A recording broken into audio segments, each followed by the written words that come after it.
Hello everyone, मैं सिमरन गुम्बर स्वागत करती हूँ आप सबका लेवल अप लर्निंग पे। अब पहली वीडियो पे इतना सारा प्यार दोगे तो दूसरी वीडियो तो फटाफट से लाना मेरा फर्ज बनता है ना। सबसे पहले thank you so much DC1 की रिवीजन पे इतना ज्यादा प्यार देने के लिए। आज बारी है DC2 की। आज की ये वीडियो हिंदी मीडियम वाले बच्चों के लिए रहने वाली है।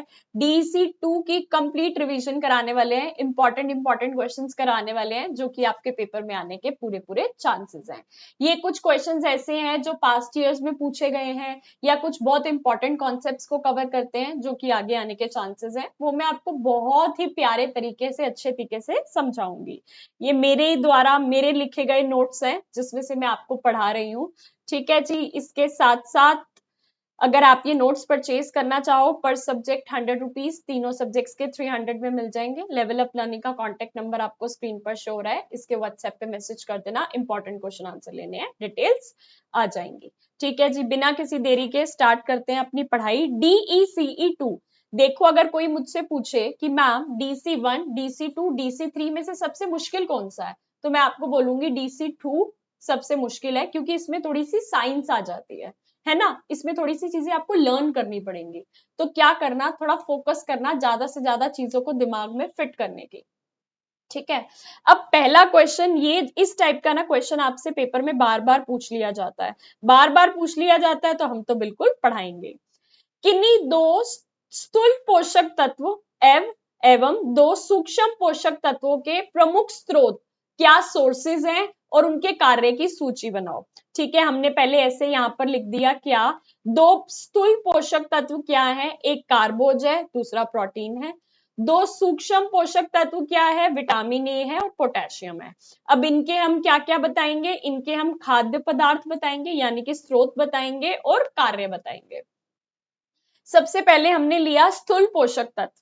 स्थूल पोषक तत्व कार्बोज। कार्बोज के खाद्य स्रोत क्या है? किस किस से हमें कार्बोज मिलता है? अनाज के अंदर गेहूं और चावल खाने से। मिलेट, ज्वार, बाजरा। फल, आम, केला, चीकू। बस ये लिखोगे, आपका आंसर हो गया। अब इसके कार्य क्या है? पहला कार्य है ऊर्जा प्रदान करना। कार्बोज का मुख्य कार्य विभिन्न शारीरिक कार्यों के लिए ऊर्जा प्रदान करना है। 1 ग्राम कार्बोज से लगभग 4 किलोग्राम ऊर्जा मिलती है। दूसरा, प्रोटीन को अन्य कार्यों के लिए मुक्त करना। कार्बोज की मात्रा अपर्याप्त होने पर प्रोटीन शारीरिक वृद्धि के स्थान पर ऊर्जा प्रदान करने के लिए योग्य में लाए जाते हैं। कार्बोज के इस कार्य को प्रोटीन को मुक्त करने का कार्य कहते हैं। बस। अगली बारी प्रोटीन की। अब प्रोटीन के खाद्य स्रोत क्या है? दूध और दूध से बने पदार्थ, खोया, पनीर, दही। गिरिधर फल, बादाम, काजू, अखरोट। दालें, चने की दाल, मसूर की दाल।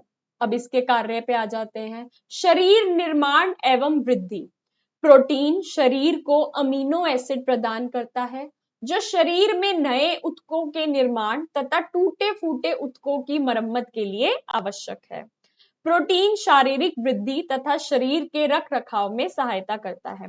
अब अगर आप DC2 की किताबें खोलोगे, इतनी मोटी मोटी जो किताबें हैं, और आप पढ़ोगे ना, तो आप सब भी पढ़ लोगे ना, तब भी आपको पता नहीं चलेगा कि पेपर में किस टाइप का क्वेश्चन आएगा और उसे आंसर कैसे करना है। तो मैंने ये जो नोट्स बनाए हैं, मैंने प्रॉपर पास्ट ईयर्स क्वेश्चंस जो पेपर में आते हैं उन क्वेश्चंस को डाला है। उनके टाइम, उनके एज इन मार्क्स के अकॉर्डिंग, अगर 10 मार्क्स का आता है तो कितना लिखना है उसके अकॉर्डिंग मैंने प्रॉपर आंसर्स लिखे हुए हैं पॉइंट्स की फॉर्म में।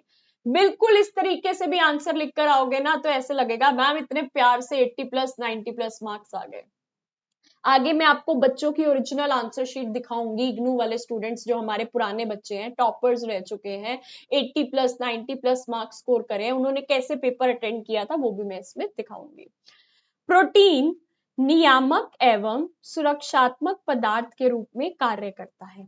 प्रोटीन कुछ रासायनिक पदार्थ के हिस्से होते हैं। अब ये मत बोलना मैम इसमें कहानी के थ्रू समझाओ, इसमें उसके थ्रू समझाओ।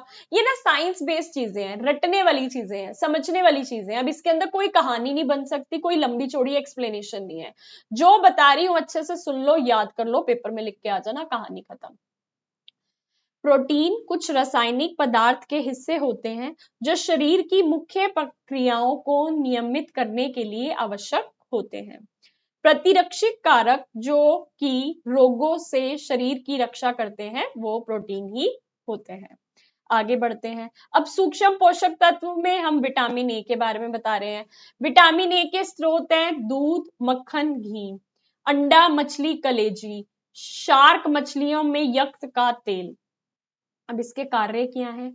सामान्य दृष्टि बनाए रखना। सामान्य दृष्टि के लिए विटामिन ए अति आवश्यक है। दृष्टि पटल में जड़ और शुक्र दो प्रकार की कोशिकाएं होती हैं। अब ये मत बोलना मैम इतने मुश्किल मुश्किल शब्द कैसे याद करें, इसको मैं भी चेंज नहीं कर सकती। अब जो साइंस की टर्म्स हैं, जो डेफिनेशंस हैं, जो उनके नाम है, उसको मैं भी कैसे चेंज कर सकती हूँ? अगर अब मेरा नाम सिमरन है तो हम उसको चेंज नहीं कर सकते ना। ऐसे कुछ कुछ वर्ड्स ऐसे हैं जो कि साइंस से लिए गए हैं, मेडिकल साइंस से रिलेटेड वर्ड्स हैं, जिसको चेंज करना नामुमकिन है, तो याद कर लेना। जो कि प्रकाश में परिवर्तन के प्रति संवेदनशील होते हैं। जड़ कोशिकाओं में रोडिप्सन होता है जो कि प्रोटीन और विटामिन ए के एक विशेष रूप रेटिनोल के मिलने से बनता है। बीमारियों से बचाव।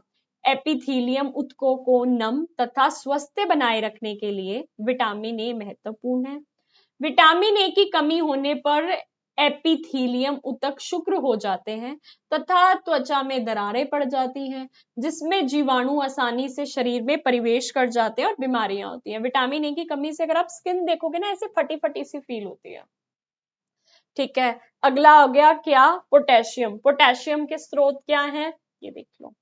मांस, मुर्गी, मछली, केला, आलू, गाजर, टमाटर, नींबू, इन सबसे पोटेशियम मिलता है। अब इसके कार्य क्या हैं? शरीर के द्रव्यों में साक्षरता तथा अलमता का निर्माण, नियंत्रण। पोटेशियम क्षारीय होता है। कोशिका दृश्य में ये क्लोराइड के साथ मिलकर शरीर के द्रव्यों में साक्षरता तथा अलमता में संतुलन को बनाए रखने में मदद करता है। मांसपेशियों की कार्यशीलता में योगदान। कंकाल तथा हृदय की मांसपेशियों के सुचारू रूप से कार्य करने में पोटेशियम महत्वपूर्ण है।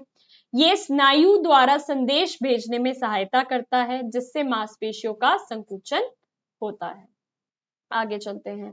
अब ऐसे ही क्वेश्चन पूछ लिया जाता है, वसा के कार्य और खाद्य स्रोत बताओ। वसा के कार्य क्या है? ऊर्जा प्रदान करता है। वसा बेसिकली फैट होता है, ऊर्जा को सांद्रित स्रोत है। 1 ग्राम वसा में 9 किलो कैलोरी ऊर्जा प्राप्त होती है, जो 1 ग्राम कार्बोज या प्रोटीन से प्राप्त कैलोरी से 2 गुना से भी अधिक है। शारीरिक अंगों की रक्षा। त्वचा के नीचे एकत्रित वसा की परतें। अब कहते हैं ना, अगर पतला सा हाथ होगा, स्किन ही नहीं होगी, तो बड़ी जल्दी बीमारियां हो जाती है। अब थोड़ा सा फैट होगा हमारी बॉडी में तो वो हमें प्रोटेक्ट करेगा, है ना। त्वचा के नीचे एकत्रित वसा की परतें अब रोधक का कार्य करती हैं तथा शरीर को गर्म रखती हैं। शरीर के कोमल अंगों जैसे हृदय या गुर्दे के चारों ओर वसा की परतें होती हैं, जो कि अंगों को चोट और झटकों से रक्षा करती हैं। ठीक है, थोड़ा सा हमारे शरीर पे मांस होगा तो अगर कोई इधर उधर ठोकर लग गई है तो सीधा ही हड्डी पे इफेक्ट नहीं आएगा, वो मांस हमें थोड़ा सा प्रोटेक्ट करेगा। इसलिए बहुत ज्यादा पतला भी नहीं होना चाहिए कि बिल्कुल ही हड्डियां बाहर निकली हुई हैं, थोड़ा सा फैट होना जरूरी है। वसा के खाद्य स्रोत। दूध या दूध से बने पदार्थ, दही, पनीर, खोया, गिरिधर फल, बादाम, मूंगफली, अंडे या मांसाहारी पदार्थ। अगर आपके पास ये क्वेश्चन आ जाता है, वसा के कार्य खाद्य स्रोत पता चल गए, ठीक है, पोटेशियम के खाद्य स्रोत कार्य पता चल गए, विटामिन ए के खाद्य स्रोत और कार्य पता चल गए, प्रोटीन के भी पता चल गए और कार्बोज के भी पता चल गए। ऐसा एक क्वेश्चन आपके पेपर में डेफिनेटली पूछा जाएगा, तो अच्छे से याद कर लेना। अब विटामिन के कार्य और खाद्य स्रोत के बारे में भी बता देते हैं। विटामिन अगर ए है, उसके खाद्य स्रोत हैं रेटिनोल, अंडे की जर्दी, घी, मलाई, दूध, और बेटा कोरिटोल, पीले व लाल रंग की सब्जियां। ठीक है, हड्डियां तथा कोमल ऊतकों की वृद्धि, एपिथीलियम ऊतकों को स्वास्थ्य बनाए रखना कार्य है। मंद प्रकाश में देख पाने में सहायता करना। विटामिन डी क्या करता है? त्वचा पर धूप की क्रिया से अंडा, मक्खन, मछली। खाद्य स्रोत विटामिन डी किससे मिलता है? कैल्शियम या फास्फोरस का हड्डियों में निष्पेषण। विटामिन ई क्या करता है? वनस्पति तेल, साबुत अनाज, हरी पत्तेदार सब्जियां, इनसे मिलता है। भोजन व शरीर में अतृप्त वसा, अम्ल विटामिन ए और सी को नष्ट करने से बचाता है। विटामिन के, हरी गहरी हरे पत्तेदार सब्जियां और अंडे की जर्दी रक्त जमाने में सहायता करता है। ये ज्यादा इंपॉर्टेंट नहीं है, नहीं भी याद करोगे तो काम चल जाएगा। अब आ गया कैल्शियम। कैल्शियम के खाद्य स्रोत मैं आपको बता चुकी हूँ। लौह तत्व के बता देते हैं। लौह तत्व के प्रमुख स्रोत क्या हैं? समुद्री भोजन, ट्यूना, मैकेरल जैसी मछलियां, ठीक है, दालें, चने, सोयाबीन, पालक, ब्रोकली, ठीक है, कद्दू के बीज, काजू, बादाम। कार्य क्या है? ऑक्सीजन परिवहन। लौह तत्व रक्त कोशिकाओं में हीमोग्लोबिन का एक प्रमुख घटक है जो फेफड़ों से शरीर के बाकी हिस्सों में ऑक्सीजन पहुंचाता है। ये हम किसका बता रहे हैं? लौह तत्व का।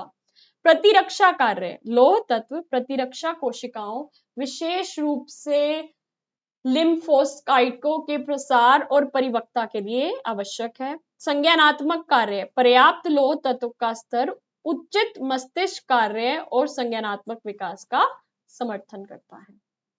ठीक है, अब आगे चलते हैं। अब इस टाइप के क्वेश्चंस खत्म हो गए। अब और किस टाइप का क्वेश्चन पूछ लिया जाता है? ये वाला क्वेश्चन हर बार पेपर में पूछ लिया जाता है, कभी 5, कभी 10, तो वो भी अभी आपको बता देते हैं। अब इतनी पढ़ाई कर ली, आगे की वीडियोस आएंगी और अब कि स्किप ना हो जाए तो आपको हमारा यूट्यूब चैनल भी पता होना चाहिए ना। देखो, ये है हमारा YouTube channel, level up learning Simran के नाम से है। इसको जरूर जरूर सब्सक्राइब कर लेना। क्यों? ताकि जब भी मैं कोई न्यू वीडियो डालूं आपको पढ़ाते हुए की, कोई भी न्यू वीडियो डालूं नए अपडेट की, तो आपके पास मैसेज आ जाए। अगर मैं इसके प्लेलिस्ट सेक्शन में जाती हूं तो आपको यहाँ पर जून 2025 हिंदी प्रिपरेशन, इंग्लिश प्रिपरेशन की अलग अलग प्लेलिस्ट दिख रही है जिसमें 19 वीडियोस है।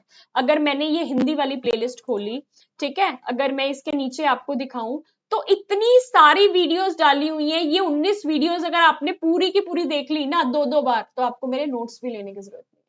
ठीक है, वैसे तो देखो हर टीचर अपनी चीज को प्रमोट करता है, बट मैं बोल रही हूँ ये फ्री वीडियोस है। अगर आपने ये 19 की 19 वीडियोस 2-2 बार देख ली ना, तो आपको नोट्स की भी जरूरत नहीं पड़ेगी, इतनी ज्यादा मेहनत से मैंने पढ़ाया हुआ है।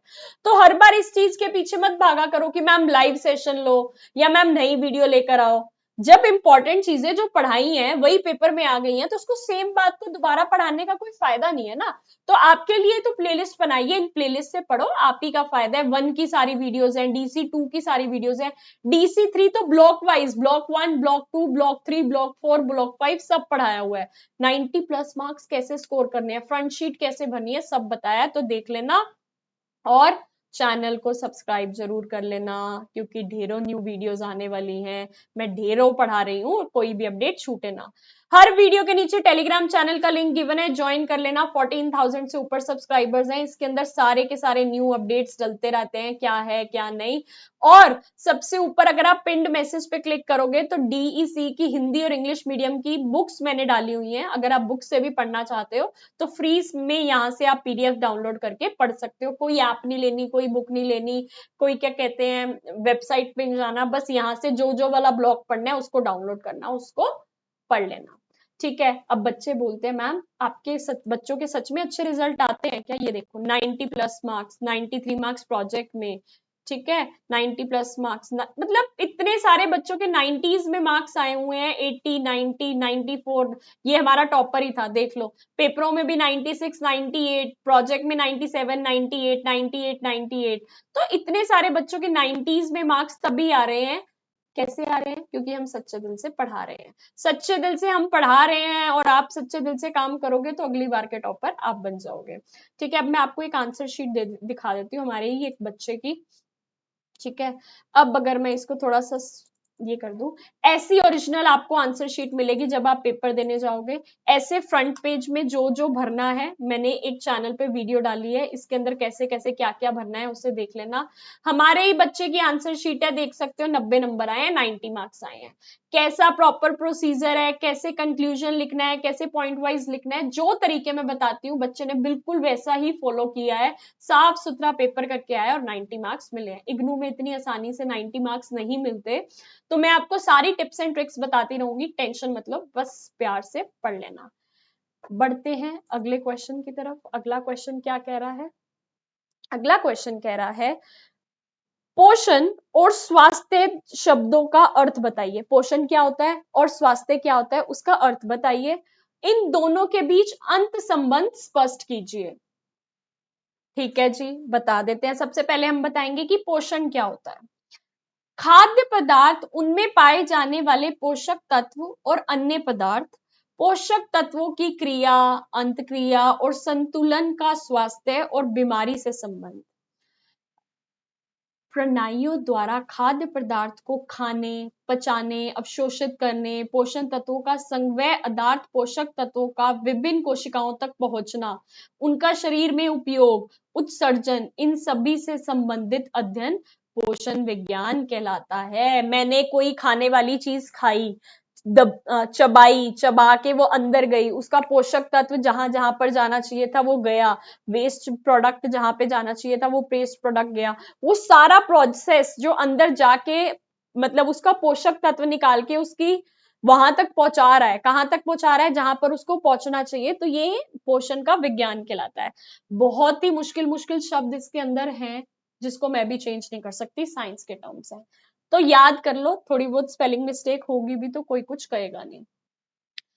इसके अतिरिक्त इस अध्ययन में भोजन और उनको ग्रहण करने के आर्थिक, सामाजिक, सांस्कृतिक और मनोवैज्ञानिक पहलुओं पर विचार भी शामिल है। ठीक है, आगे देखते हैं।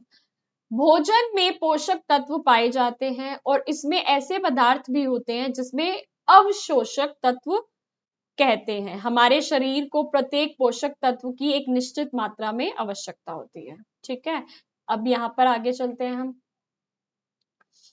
कार्बोज, प्रोटीन और वसा की अपेक्षाकृत ज्यादा मात्रा में आवश्यकता होती है, इसलिए इन्हें स्थूल पोषक तत्व कहा जाता है। स्थूल पोषक तत्व होते हैं जिसकी हमें लार्ज क्वांटिटी में नीड होती है, जो कि होता है कार्बोज, प्रोटीन और वसा। विटामिन और खनिज लवण थोड़ी सी मात्रा में हमारी बॉडी में चाहिए होती हैं, इसलिए इन्हें सूक्ष्म पोषक तत्व कहते हैं। किसे? विटामिन और खनिज लवण को। अब स्वास्थ्य के बारे में बता देते हैं। ऐसे भी क्वेश्चन आ सकता है स्वास्थ्य के बारे में बताओ, तो सिर्फ स्वास्थ्य के बारे में बता देना। ऐसे भी क्वेश्चन आ सकता है कि पोषण के बारे में बताओ, तो सिर्फ पोषण के बारे में बता देना। दैहिक, मानसिक और सामाजिक रूप से पूर्ण स्वस्थ होना भी आवश्यक स्वास्थ्य है। अगर मैं फिजिकल मतलब मेरी पूरी बॉडी फिजिकल टर्म्स में ठीक है, मानसिक संतुलन मेरा ठीक है, इमोशनली मैं ठीक हूं, तो मतलब मैं स्वास्थ्य हूं। ये नहीं है कि आप कह रहे हो कि हाँ भाई ये देखने में बंदा ठीक लग रहा है, सारे अंग इसके सही लग रहे हैं, तो ये स्वास्थ्य है। नहीं, स्वास्थ्य की डेफिनेशन में आपकी मेंटल हेल्थ भी कंसिडर होती है कि क्या आपका दिमाग सही है। मतलब ये तो नहीं है कि आप अननेसेसरी ओवर थिंकिंग कर रहे हो, या ओवर थिंकिंग का भी एक्सट्रीम लेवल पे, जैसे कहते हैं कई बार कुछ लोग डिप्रेशन में होते हैं, एंजाइटी में होते हैं, तो वो भी हमारे स्वास्थ्य का एक पार्ट है। स्वास्थ्य होना मतलब फिजिकली फिट हो, मेंटली फिट हो, इमोशनली फिट हो। ठीक है, इसको कंबाइन करके एक इंसान फिट बनता है। स्वास्थ्य सिर्फ बीमारियों की अनुपस्थिति का नाम नहीं है। ये नहीं है कि इसको कोई बीमारी नहीं है तो ये स्वास्थ्य है। हमें सर्वांगीण स्वास्थ्य के बारे में जानकारी होना बहुत आवश्यक है। स्वास्थ्य का अर्थ विभिन्न लोगों के लिए अलग अलग होता है, ठीक है, लेकिन अगर हम एक सार्वभौमिक दृष्टिकोण की बात करें तो अपने आप को स्वास्थ्य कहने का अर्थ होता है कि हम अपने जीवन में आने वाली सभी सामाजिक, शारीरिक और भावनात्मक चुनौतियों का प्रबंध करने में सफलतापूर्वक सक्षम हो। सामाजिक रूप से, शारीरिक रूप से, भावनात्मक रूप से जो भी चुनौतियां आ रही हैं, हम उसको इजीली हैंडल कर पाए, सक्सेसफुली उससे बाहर आ पाए, तभी हम एक स्वास्थ्य मतलब हेल्दी बॉडी, हेल्दी इंसान कहलाए जाएंगे। स्वस्थ रहना सबसे बड़ा सुख है इस दुनिया में। सबसे बड़ा सुख, लोग तो वैसे क्या कहते हैं, सबसे बड़ा सुख है कि अगर आपके पास पैसा है, लेकिन ऐसा नहीं है। ऐसे बहुत से लोग हैं जिनके पास ढेरों पैसा है, इतना पैसा है कि सारी जिंदगी नहीं खत्म होगा, लेकिन उनके पास हेल्थ नहीं है। हेल्थ जो होती है वो असली वेल्थ होती है। अगर उनके पास हेल्थ ही नहीं है तो अपनी मनपसंद चीजें नहीं खा सकते, अपनी मनपसंद जगहों पे नहीं जा सकते, तो फिर क्या करेंगे उस पैसे का। ठीक है, पैसा होना जरूरी है एक पॉइंट के लिए, लेकिन सबसे बड़ा, अगर सबसे प्रायोरिटी पे रखा जाए तो आपकी हेल्थ अच्छी होनी चाहिए। Health is the biggest wealth. ठीक है, आपकी हेल्थ अच्छी है तभी आप खा पी सकोगे चीजों को, तभी आप अपनी मनपसंद जगह पे जा पाओगे और खुशी खुशी अपना जीवन व्यतीत कर पाओगे। कहावत भी है, पहला सुख निरोगी काया। हमारी दुनिया में सबसे पहला सुख है कि हमारी जो काया है निरोगी होना चाहिए, कोई भी हमें दुख नहीं होना चाहिए, कोई बीमारी नहीं होनी चाहिए।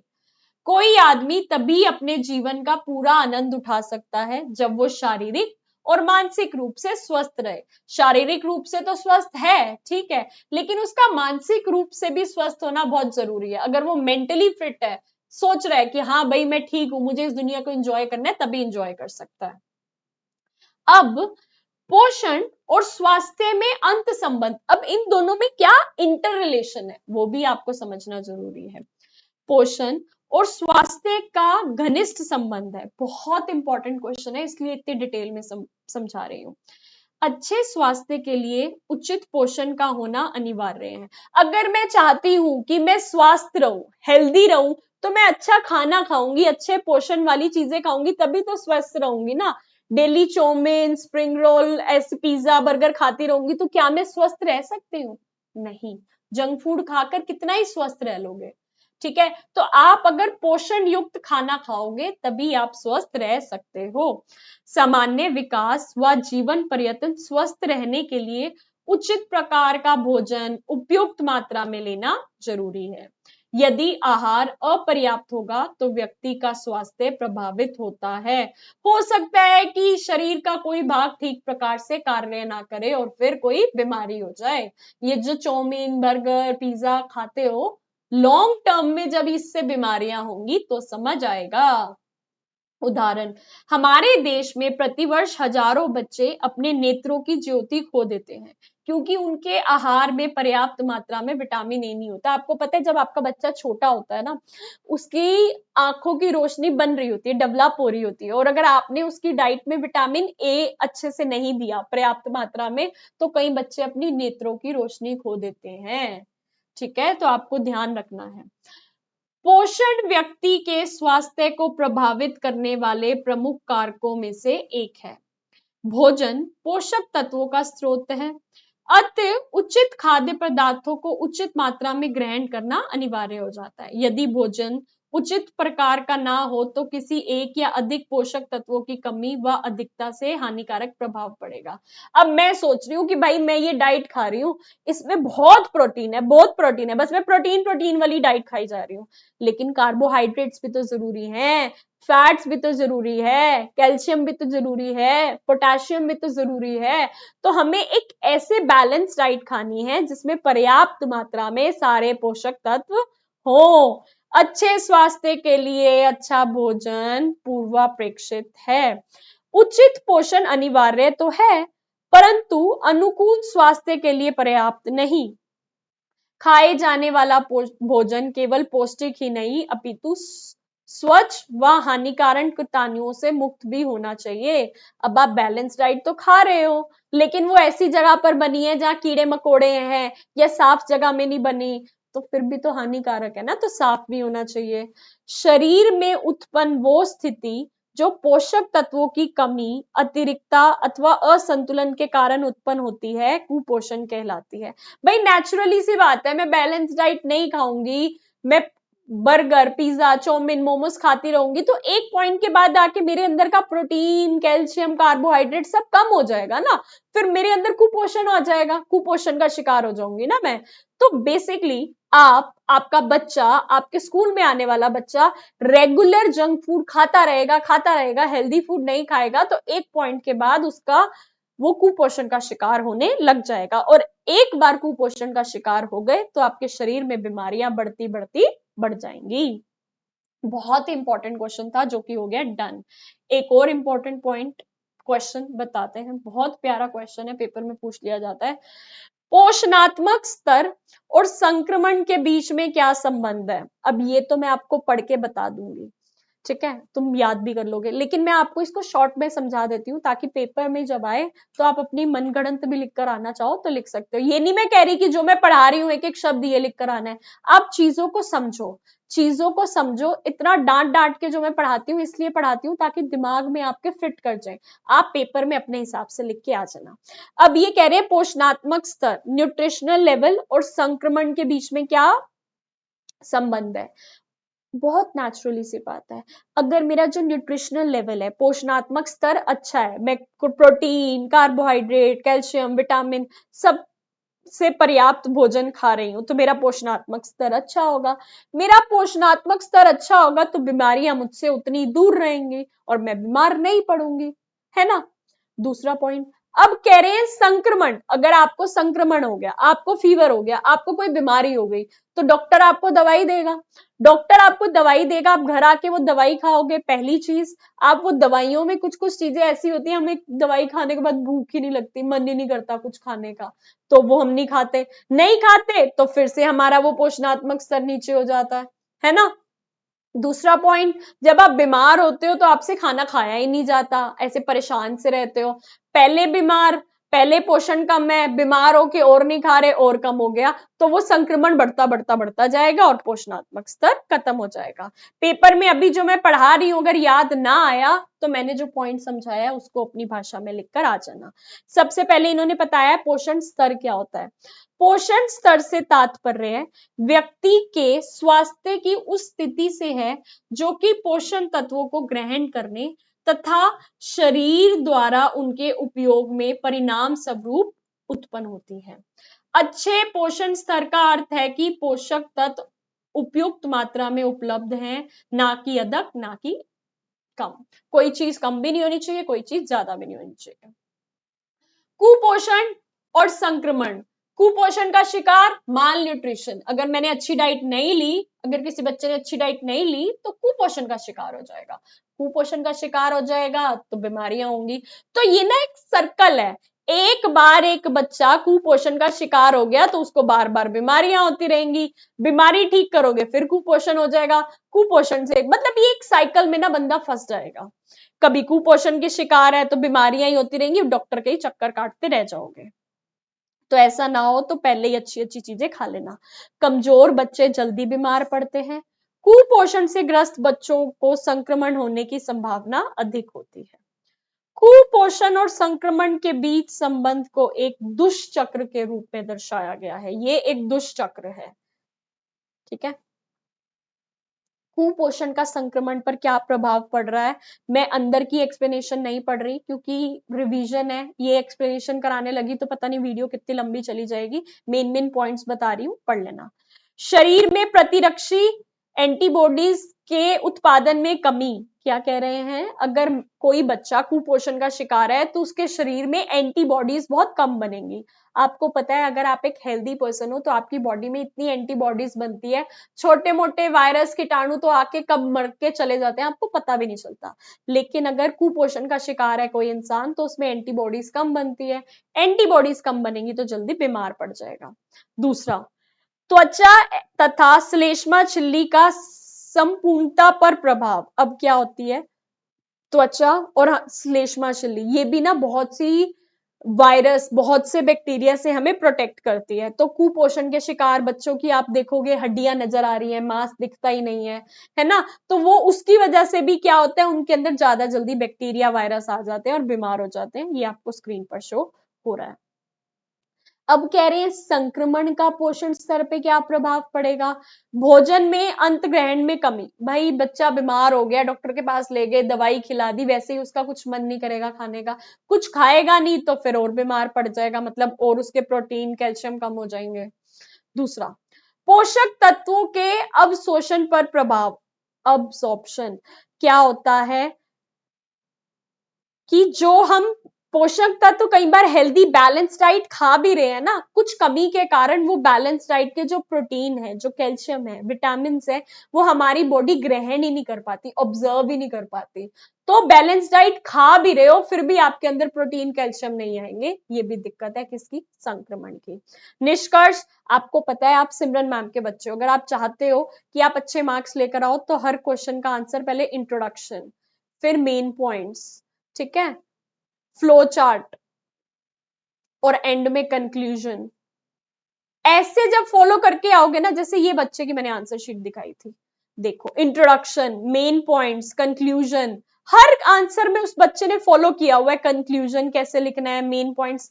अब आप कहोगे आंसर मैम कौन से आंसर से लिखना है? आंसर ब्लू पेन से लिखना है। ये आंसर शीट जो है वहां से इग्नू की तरफ से स्कैन होकर आती है, तो वो इसलिए ब्लैक ब्लैक दिख रही है। आंसर ब्लू पेन से लिखना है और जो हेडिंग है वो ब्लैक से लिखनी है, ठीक है। और पेपर पूरा अटेंड करके आना है, कोई भी क्वेश्चन छोड़ना नहीं है। बहुत ही ज्यादा हद हो गई है कि आंसर आ नहीं रहा, तो अपने हिसाब से कुछ भी लिख के आ जाना। और कृपया करके उन महान व्यक्तियों की बातों को मत मानना कि शीटें भर के आ जाओ नंबर मिल जाएंगे। इग्नू में एक्स्ट्रा शीट नहीं मिलती, शीट का जो बंडल मिलता है उसी में आपको आंसर को कंप्लीट करना है। इसके लिए कंप्लीट वीडियो मैंने डाली है, कितनी शीट्स मिलेंगी, कितने शीट्स में कैसे कैसे क्या क्या लिखना है उसे देख लेना। ये निष्कर्ष मैंने लिख दिया है। कुपोषण से संक्रमण होने की संभावना बढ़ती है और फिर संक्रमणों से कुपोषण हो सकता है। कुपोषण तथा संक्रमण दोनों ही स्वास्थ्य पर हानिकारक प्रभाव डालते हैं। बहुत इंपॉर्टेंट क्वेश्चन था। आगे बढ़ते हैं। उदाहरण देते हुए भोजन के विभिन्न कार्यों के वर्णन कीजिए। भोजन का विभिन्न कार्य, पहले भोजन होता क्या है? भोजन का संबंध शरीर का पोषण करने वाले पदार्थों से है। भोजन में वे सभी ठोस, अर्ध तरल और तरल पदार्थ शामिल है जो खाए जाते हैं। सॉलिड फूड, सेमी सॉलिड और लिक्विड सब शामिल है। अब इसके कार्य क्या हैं? शरीर क्रियात्मक के अंदर आ जाता है, ऊर्जा प्रदान करता है, शरीर के निर्माण में काम करता है, सुरक्षा प्रदान करता है, नियंत्रण करता है। ये फर्स्ट हो गया। सेकंड सामाजिक भी कार्य हैं और तीसरा मानसिक कार्य हैं। अब मैं इसको ऊपर ऊपर से समझा देती हूँ। शारीरिक क्रियात्मक कार्य में क्या है? भोजन खाने से हमें ऊर्जा मिलती है, एनर्जी मिलती है ताकि हम और कार्य कर सके। बचाव, वही पीछे जो हम पढ़कर आए, हमें एंटीबॉडीज बनती है, प्रोटेक्ट करता है हमें बहुत सी चीजों से, तो हमारे शरीर का बचाव होता है बहुत सी छोटी छोटी बीमारियों से। तीसरा नियंत्रण, हमारी बॉडी के अंदर बहुत सी ऐसी चीजें हैं जो लाइफ टाइम हमेशा चलती रहती हैं। अब अगर मैं आपसे बात कर रही हूँ तो मेरा दिल धड़क रहा है ना, तो अब इसको भी तो खाने के लिए एनर्जी चाहिए। अगर मैंने वीडियो से पहले कुछ खाया ना होता, ब्रेकफास्ट ना किया होता, तो मेरे अंदर एनर्जी नहीं होती, मैं कमजोर सी होती, है ना। तो खा पीकर हमारे अंदर एनर्जी आती है सारे काम करने की, दिल का धड़कना, शरीर के तापमान को स्थिर रखना, मांसपेशियों का सिकुड़ना आदि। ये कार्य हो गए। आगे क्या है? सामाजिक कार्य क्या है? सामाजिक कार्य अगर आप ये देखते हो कि खाना हम सबको ना मिलजुल के मिला के रखता है। अगर आप स्कूल में देखोगे मिड डे मील का कॉन्सेप्ट है, तो मिड डे मील के कॉन्सेप्ट में बच्चों को एक साथ खाना दिया जाता है और वो खाना खाते हैं। अब उसमें ये नहीं देखा जाता कौन से बच्चे का कौन सा धर्म है, कौन सा बच्चा रिच है, कौन सा बच्चा पुअर है, सब मिलजुल के सामाजिक रूप से एक साथ मिलकर खाते हैं, ठीक है। और धार्मिक रूप में ये भी होता है कि मंदिर में कोई पूजा करवा रहे हैं, कोई चीज करा रहे हैं, तो उसमें फल मिठाइयां चढ़ाई जाती हैं, तो ये भी इसका एक कार्य है, मतलब धार्मिक संदर्भ में भी आ जाता है। और ये देखो छोटे से प्यारे प्यारे दो बच्चे बना दिए, शेयरिंग इज केयरिंग। एक बच्चा टिफिन नहीं लाया तो दूसरा बच्चा उसको अपने टिफिन से खिला देगा। मनोवैज्ञानिक कार्य, ठीक है, जब माँ अपने बच्चे के लिए उसका मनपसंद खाना बनाती है, राजमा चावल बनाती है, ओए होए बच्चे को क्या खुशी होती है पूछो मत। जहां बच्चे ने इतने चावल खाने हैं, इतनी सी भूख है, वो इतने चावल खाएगा। तो ये एक मनोवैज्ञानिक कार्य होता है। क्या होता है? साइकोलॉजिकली हम खाने से कनेक्ट हो जाते हैं कि माँ ने अपने बच्चे के लिए बहुत ही प्यार से उसके मनपसंद राजमा चावल बनाए हैं, तो बच्चा बहुत प्यार से खाएगा और इमोशनली अपनी माँ से कनेक्ट हो जाएगा कि माँ मेरी नीड्स को फुलफिल करती है, ठीक है। और यहाँ पे निष्कर्ष आ गया, देख सकते हो। बहुत इंपॉर्टेंट क्वेश्चन था। अब ये टाइप का क्वेश्चन पक्का से भी पक्का पूछा जाएगा। बोलोगे मैम आप हर क्वेश्चन को ही बोल रहे हो कि ये पूछा जाएगा? अरे जो क्वेश्चन पूछे जाते हैं, आपकी सिमरन मैम क्वेश्चन ही वही लेकर आई है ना। ये कोई बुक थोड़ी पढ़ा रहे हैं हम कि 40 चैप्टर पढ़ा दिए इसमें से कुछ भी आ जाएगा। यहाँ तो हम पढ़ा ही स्पेसिफिकली वो क्वेश्चन रहे हैं जो डायरेक्ट आपको पेपर में देखने को मिलेंगे। अब आपका काम क्या है?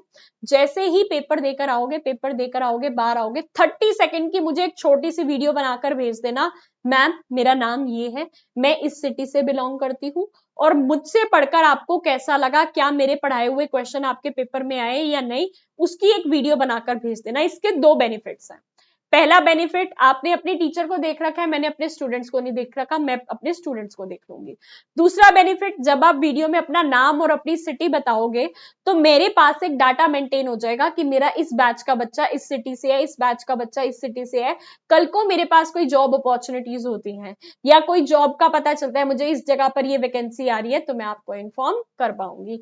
तो ये काम आपका है 30 सेकंड की वीडियो बनाकर हमारे लेवल अप लर्निंग के कॉन्टेक्ट नंबर पे व्हाट्सएप पे भेजना।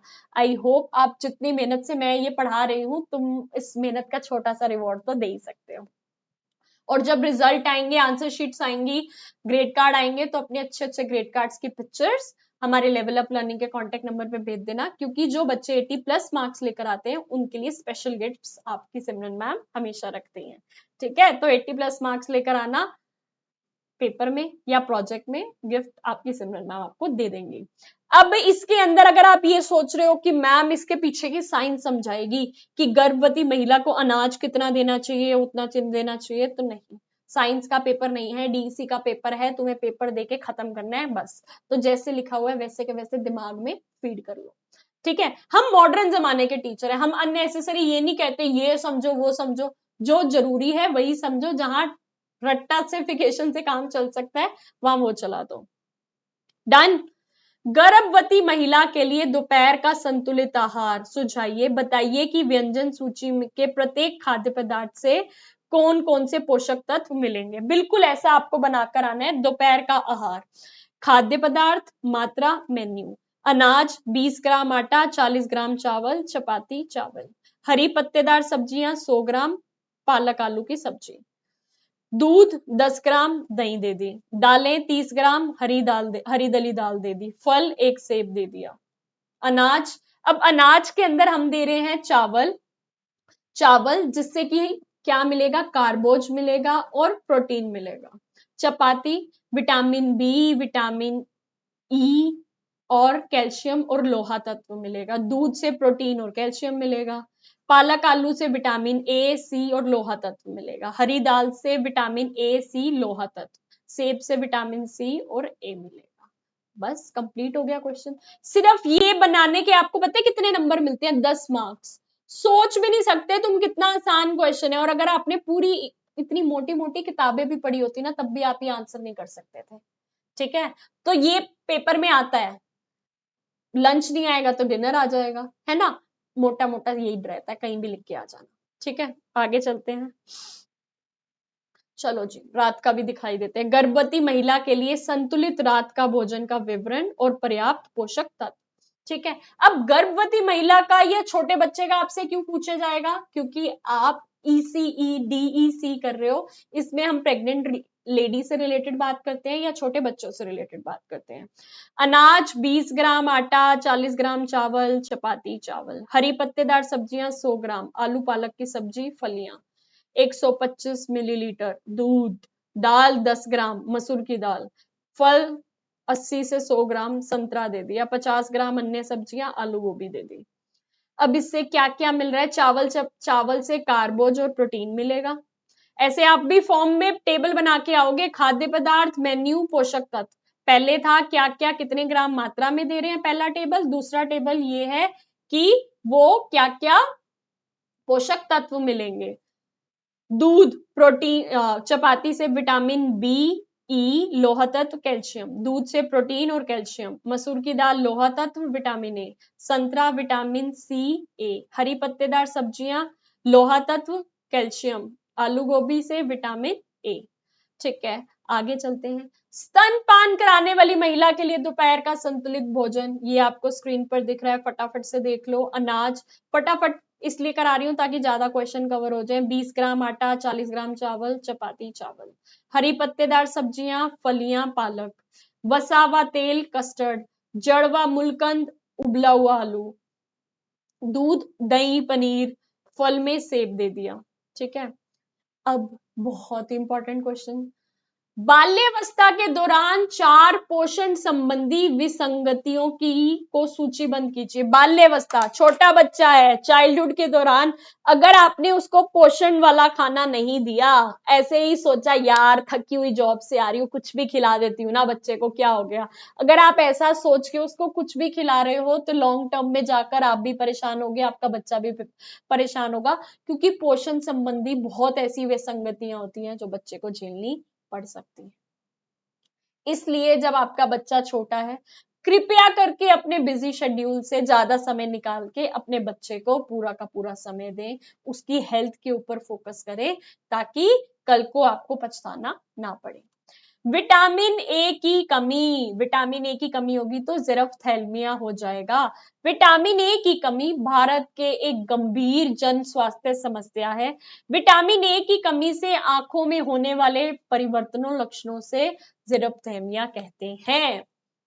लोहा तत्व की अगर कमी रह गई तो क्या हो जाएगा, अनीमिया हो जाएगा। ठीक है, आयोडीन की कमी रह गई तो गलकंड हो जाएगा। जब शरीर में आयोडीन प्राप्त मात्रा में उपलब्ध नहीं होता तो शरीर की आवश्यकताओं की पूर्ति के लिए थायराइड सिक्सन उपलब्ध कराने के लिए गल ग्रंथि का आकार बढ़ जाता है। चौथा, विटामिन डी की कमी से रिकेट्स हो जाएगा। वो जो रिकेट क्या होता है, हड्डियां, विटामिन डी की कमी होगी तो हड्डियां कमजोर हो जाएंगी। इंपॉर्टेंट क्वेश्चन था। ठीक है, अब एक और इंपॉर्टेंट क्वेश्चन क्या है, स्वास्थ्य के स्पेक्ट्रम के बारे में लिखो। स्वास्थ्य का स्पेक्ट्रम ये दर्शाता है कि व्यक्ति का स्वास्थ्य स्थायी नहीं रहता। अगर आज मैं हेल्दी हूं और आज अगर मैंने अपनी बॉडी को ध्यान देना बंद कर दिया तो कल को हो सकता है मैं बीमार पड़ जाऊं। ठीक है, तो ये स्थायी नहीं रहता। अब जैसे आप इसको मेंटेन करोगे, जैसे आप इसकी नीड्स को फुलफिल करोगे, वो वैसा ही रहेगा। इसमें नियंत्रण परिवर्तन होते रहते हैं। अगर आज मैं डेली काजू बर्फी, देसी घी की चीजें खाती रहूं, छोले भटूरे खाती रहूं और बस ऐसे बैठ जाऊं, कोई एक्सरसाइज ना करूं, तो 2-3 महीने बाद 10-12 किलो वजन बढ़ जाएगा और वेट गेन आपको दिखेगा। लेकिन अगर हम हेल्दी डाइट फॉलो करते हैं, ठीक है, एक्सरसाइज करते हैं, फिजिकल एक्टिविटी करते रहते हैं, तो हम हेल्दी रहेंगे। क्या समझे इस बात से कि अगर आज आप हेल्दी हो, आज आपकी बॉडी टाइप ठीक है, तो इसका मतलब ये नहीं है पूरी उम्र ऐसा ही रहेगा। आपको ध्यान जरूर रखना है। पूर्ण रूप से स्वस्थ होने से लेकर शरीर की दुष्क्रियाएं, इन दोनों सिरों के बीच व्यक्ति के स्वास्थ्य के कई स्तर हो सकते हैं। अब ये एक डेफिनेशन दी हुई है जो कि आप पढ़ लेना। विश्व स्वास्थ्य संगठन 1948 के अनुसार स्वास्थ्य वह स्थिति है जब व्यक्ति शारीरिक, मानसिक व सामाजिक तीनों रूप से स्वस्थ होता है। केवल रोग का ना होना ही स्वास्थ्य नहीं कहलाता। अब स्वास्थ्य का जो स्पेक्ट्रम है वो कैसे फॉलो होता है, देखो, सकारात्मक स्वास्थ्य, हेल्दी बॉडी, ये क्या है, ये है हमारी सकारात्मक स्वास्थ्य, हेल्दी बॉडी। उसके बाद नीचे आता है बेहतर स्वास्थ्य, ठीक है, काम चल रहा है। उसके बाद आ रहा है कोई रोग नहीं, कोई रोग नहीं है लेकिन ओके ओके है हमारी हेल्थ। फिर ये लाइन आ गई, अब दिक्कतें आनी शुरू हो गई, रोग है परंतु जो लक्षण है वो थोड़े मिनिमम है। फिर अल्प स्तर की बीमारी, थोड़ी बहुत बीमारी है। गंभीर बीमारी, भाई पूरे ही बीमार हो गए। सबसे पहले बहुत अच्छी हेल्थ थी, फिर थोड़ी खराब हुई तो ओके ओके हुई, फिर कोई रोग नहीं है, कि बीमारी नहीं है, हेल्थ ऐसी है। फिर रोग आए, फिर ज्यादा बीमारी हुई, बीमारी बढ़ गई, तो इसको हम कहते हैं हेल्थ का स्पेक्ट्रम। ये यहाँ पर लिखा हुआ है, पढ़ लेना। आगे चलते हैं। समय के साथ बदलाव आया, कोई बात नहीं, इस क्वेश्चन को हम छोड़ सकते हैं फिलहाल के लिए। स्वास्थ्य के विभिन्न आयामों के बारे में बता रही हूं मैं। पहला होता है शारीरिक आयाम, दूसरा मानसिक आयाम, तीसरा सामाजिक आयाम, चौथा व्यवसायिक आयाम, पांचवा आध्यात्मिक आयाम। क्या आप देख सकते हो मेरे नोट्स में फ्लो चार्ट बने हुए हैं? अगर आप यहाँ पर फ्लो चार्ट देख सकते हो तो अपने पेपर की बारी भी याद रखना, सिमरन मैम के स्टूडेंट हो, फ्लो चार्ट बनाकर आओगे, क्योंकि जो भी आपका पेपर चेक करता है ऐसा फ्लो चार्ट देखता है ना, समझ जाता है कोई समझदार बच्चा है, आंसर पढ़े बिना ही अच्छे नंबर दे देता है। तो पहली चीज शारीरिक आयाम, शारीरिक रूप से स्वस्थ होना चाहिए, शारीरिक रूप से स्वस्थ होना चाहिए। मानसिक आयाम, मानसिक रूप से दिमागी तौर से स्वस्थ होना चाहिए। सामाजिक आयाम, सामाजिक रूप से स्वस्थ होना चाहिए कि मैं लोगों के साथ इंटरैक्ट कर पा रही हूँ, उनकी नीड्स को समझ पा रही हूँ और सोसाइटी में रहने लायक इंसान हूँ। आध्यात्मिक आयाम, जीवन का अर्थ और उद्देश्य को समझना कि अगर मैं इस दुनिया में आई हूं तो मेरा कुछ पर्पस होगा। हो सकता है मेरे पर्पस कोई बड़े लेवल का हो सकता है कोई बड़े लेवल की प्रॉब्लम सॉल्व करने के लिए मैं इस धरती पे आई हूं। तो मैं ये ना सोचूं कि बस मैं सुबह उठी, खाया पिया और सो गया और मेरी जिंदगी का बस यही पर्पस था। नहीं, आध्यात्मिक लेवल पर भी आपको सोचना पड़ेगा कि क्या मेरी कुछ तो पर्पस होगा ना, मैं इस दुनिया में आई हूं, कुछ तो रोल अदा करने के लिए आई होंगी, वो भी एक पार्ट है। ठीक है। व्यवसायिक आयाम, व्यवसायिक आयाम के अंदर ये भी आ जाता है कि आपको अपने जीवन को चलाने के लिए पैसा भी कमाना है। पैसा कमाने के साथ साथ क्या होता है कि उसके अलावा जीवन में कितनी सफलता मिल पा रही है। अब कुछ लोग होते हैं बनना कुछ चाहते थे, बन कुछ गए, लेकिन उनके माइंड में चलता रहता है काश पे वो बन जाती ना, मजा आ जाता। तो ये व्यवसायिक रूप से भी एक आयाम होता है, इसमें भी आपकी सफलता मतलब सेटिस्फेक्शन रहनी चाहिए। निष्कर्ष में ये सब आपको दिख रहा है, पढ़ लेना। अभी फिलहाल थोड़ा फास्ट फास्ट पढ़ा रहे हैं। खाद्य वर्ग और उनके प्रयोग, चलो कोई बात नहीं, इस क्वेश्चन को स्किप कर देते हैं। बाकी तो अगर आप इंपॉर्टेंट क्वेश्चन आंसर्स की पीडीएफ लोगे तो उसके अंदर ये होगा ही। ये आ जाता है मिड डे मील के बारे में लिखो। मिड डे मील कार्यक्रम को स्कूल आहार तथा स्कूल का दोपहर का भोजन कार्यक्रम भी कहा जाता है। इस कार्यक्रम का मुख्य उद्देश्य है एक पूरक आहार की आपूर्ति करना। कुछ सर्वेक्षणों में यह पाया गया है कि बच्चों को घर से मिलने वाले आहार पौष्टिकता की दृष्टि से अपर्याप्त होते हैं, जिसके कारण उनका विकास से नहीं हो पाता और पढ़ाई में मन नहीं लगता। देखा गया है कि बच्चों को जो घर पे खाना मिल रहा है वो पौष्टिक नहीं है। फिर वही दिक्कत रह जाएंगी, पौष्टिक आहार नहीं मिल रहा, पोषणात्मक स्तर बुरा होगा, डिटेल सारी चीजें डेवलप नहीं हो पाएंगी। तो इसलिए ये गवर्नमेंट द्वारा स्कीम चलाई गई मिड डे मील की कि बच्चा जब स्कूल में आएगा तो हम उसको हेल्दी डाइट देंगे, उसके पोषण की जो रिक्वायरमेंट्स है उसको फुलफिल करेंगे। मिड डे मील कार्यक्रम के क्या क्या उद्देश्य हैं? भारतीय चिकित्सा अनुसार आईसीएमआर द्वारा बच्चों के लिए पोषण तत्वों की वास्तविक दैनिक आवश्यकताओं को कम से कम 1/3 भाग प्रदान करना, बच्चों में भोजन और स्वास्थ्य संबंधी अच्छी आदतें डालना, बच्चों के बीच स्वस्थ सामाजिक व्यवहार को विकसित करना और विभिन्न जातियों के बीच भिन्नता की भावना को कम करना है। ठीक है। आईसीडीएस बहुत ही इंपॉर्टेंट क्वेश्चन है। समेकित बाल विकास सेवा योजना आईसीडीएस। ठीक है। अब 6 सेवाएं की सूची बतानी है और इसके लाभार्थी बताने, किसको बेनिफिट मिलता है। आईसीडीएस एक कार्यक्रम का मुख्य उद्देश्य बच्चों को प्रारंभिक बाल्यावस्था के दौरान पोषण, स्वास्थ्य तथा शिक्षा संबंधी सेवाएं प्रदान करता है, जिसमें बच्चे का उचित शारीरिक, मानसिक और सामाजिक विकास हो सके। आईसीडीएस क्या क्या सेवाएं प्रदान करता है? पूरक पोषण देता है, टीकाकरण, इम्यूनाइजेशन, नियमित रूप से स्वास्थ्य जांच तथा छोटी मोटी बीमारियों का उपचार और संदर्भ सेवाएं। छोटी मोटी बीमारी होगी तो उसको ठीक करवाने में मतलब उपचार। वृद्धि अनुवीक्षण, ग्रोथ मॉनिटरिंग, सही बच्चा डेवलप हो रहा है या नहीं।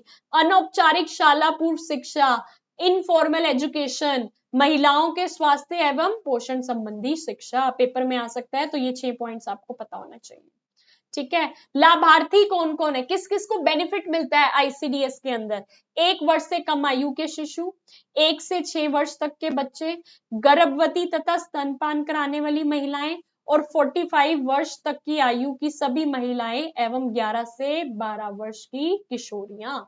बस ये पता होना आपके लिए जरूरी है। अब इसी को डिटेल में बताया हुआ है, स्क्रीन पे दिखा रही हूं, देख लो। पोषण, पूरक पोषण क्या है, टीकाकरण क्या है, स्वास्थ्य की जांच क्या है, वृद्धि अनुवीक्षण क्या है, अनौपचारिक शाला पूर्व शिक्षा क्या है, पोषण शिक्षण क्या है। अब कह रहे हैं आईसीडीएस की कोई 2 चुनौतियों के बारे में बताओ। शॉर्ट में बता देती हूँ। एक तो अपर्याप्त कार्यकर्ता कौशल। आईसीडीएस के अंदर जो जिन लोगों को जॉब दी गई है उनके अंदर अभी इतनी स्किल्स नहीं है कि इन सारी की सारी चीजों को टैकल कर पाए। उपकरणों की कमी है, जो जो उपकरण, जो जो रिसोर्सेस चाहिए उसकी कमी है। खरियाब पर्यवेक्षण, सुपरवाइज ही नहीं करता कोई, पता ही नहीं ऊपर से कोई चेक करने आ रहा है या नहीं, कोई लोग अपनी जॉब पूरी ढंग से करते ही नहीं है। कमजोर निगरानी और मूल्यांकन, ये चुनौतियां हैं। अपर्याप्त कार्यकर्ता कौशल, स्किल्स नहीं है, रिसोर्सेज नहीं है, कोई सुपरवाइज नहीं करता, और कमजोर निगरानी, कोई सुपरवाइज नहीं करता तो कौन काम करता। दूसरा, सामुदायिक कार्यकर्ता पर अत्यधिक बोझ है, क्योंकि उनसे अपेक्षा की जाती है कि 4 से 6 वर्ष की आयु को स्कूल पूर्व शिक्षा के साथ साथ अन्य पोषक तत्व भी दे। अब जो बच्चे अलॉटेड है, मतलब जिन लोगों की जॉब लगी हुई है, उनके ऊपर बहुत ज्यादा प्रेशर है, ठीक है, तो हमारे पास ज्यादा रिसोर्सेज, ज्यादा लोग होने चाहिए ताकि उनका प्रेशर कम हो जाए, ये उसके बारे में बताया हुआ है। ठीक है, आगे ऊपरी भाग का, चलो आप इसको स्किप कर सकते हो। इसके बाद संतुलित आहार के बारे में बताइए। संतुलित आहार के बारे में आप देख सकते हो, इजी सा टॉपिक है, बैलेंस डाइट। बैलेंस डाइट के अंदर पर्याप्त मात्रा में प्रोटीन, कार्बोहाइड्रेट, जो भी हमारी नीड्स है पर्याप्त मात्रा में होनी चाहिए, ना कम ना ज्यादा, और ऐसी होनी चाहिए कि आज मैं ले रही तो आज की नीड्स पूरी पूरी हो, साथ में कुछ एक्स्ट्रा भी हो, कल को अगर मैं बैलेंस डाइट नहीं खा पाई तो पहली वाली बैलेंस डाइट कुछ नीड्स को फुलफिल करते हैं। ठीक है जी, फुलफिल कर दे। संतुलित आहार शॉर्ट में बता देती हूँ, विभिन्न खाद्य पदार्थ शामिल होते हैं, शरीर में पोषक तत्वों की जरूरतों को पूरा करता है, अपर्याप्त मात्रा में भोजन मिलने की अवधि के लिए पोषक तत्व प्रदान करता है। उसके बारे में थोड़ा सा डिटेल ये दिख रही है आपको स्क्रीन पर, देख सकते हो। हम बढ़ते हैं नेक्स्ट क्वेश्चन की तरफ। नेक्स्ट क्वेश्चन क्या कह रहा है, प्रोटीन ऊर्जा कुपोषण, पीईएम, ये भी एक बीमारी है, तो इसके बारे में बता देते हैं, फटाफट से चलेंगे। प्रोटीन व ऊर्जा की कमी से उत्पन्न होने वाली विसंगतियों को प्रोटीन ऊर्जा कुपोषण कहा जाता है। आमतौर पर ये संक्रमण के सभी संबंध होते हैं। प्रोटीन ऊर्जा कुपोषण छोटे बच्चों 0 से 6 वर्ष में व्यापक रूप में पाया जाता है, परंतु भुखमरी के, विशेषकर अकाल व अन्य आपातकाल में ये किशोरियों तथा वयस्कों के, विशेषकर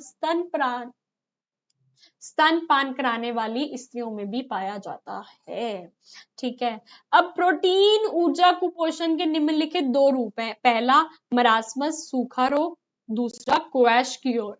ये आपको स्क्रीन पर शो हो रहा है, फटाफट से एक बार रीड कर लो, ज्यादा इंपॉर्टेंट नहीं है तो इसलिए मैं नहीं पढ़ा रही हूँ, स्क्रीन पर दिख रहा है, रीड कर लो। ठीक है, मरासमस और क्वैशक्योर, मरासमस और क्वैशक्योर के लक्षण में अंतर बताइए। लक्षण क्या है, मरासमस के लक्षण है मांसपेशियों का कृष्ण होना।